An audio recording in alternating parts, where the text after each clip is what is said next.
کلام اقدس میں سے زبور نمبر 21۔ اے خداوند، تیری قوت سے بادشاہ خوش ہوگا اور تیری نجات سے اسے نہایت شادمانی ہوگی۔ تو نے اس کے دل کی آرزو پوری کی ہے اور اس کے منہ کی درخواست کو نامنظور نہیں کیا، کیونکہ تو اسے عمدہ برکتیں بخشنے میں پیش قدمی کرتا ہے اور خالص سونے کا تاج اس کے سر پر رکھتا ہے۔ اس نے تجھ سے زندگی چاہی اور تو نے بخشی، بلکہ عمر کی درازی ہمیشہ کے لیے۔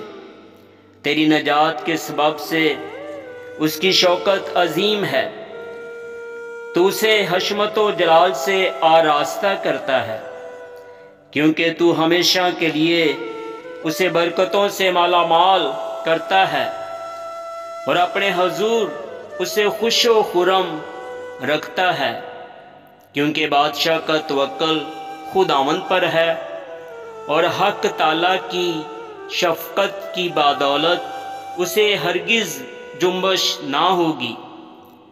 تیرا ہاتھ تیرے سب دشمنوں کو ڈھونڈ نکالے گا، تیرا دہنا ہاتھ تجھ سے کینہ رکھنے والوں کا پتہ لگا لے گا۔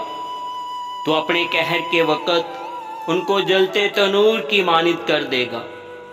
خداوند اپنے غضب میں ان کو نگل جائے گا اور آگ ان کو کھا جائے گی۔ تو ان کے پھل کو زمین پر سے نابود کر دے گا اور ان کی نسل کو بنی آدم میں سے، کیونکہ انہوں نے تجھ سے بدی کرنا چاہا۔ انہوں نے ایسا منصوبہ باندھا جسے وہ پورا نہیں کر سکتے، کیونکہ تو ان کا منہ پھیر دے گا، تو ان کے مقابلہ میں اپنے چلے چڑھائے گا۔ اے خداوند، تو اپنی ہی قوت میں سر بلند ہو اور ہم گا کر تیری قدرت کی ستائش کریں گے۔ آمین۔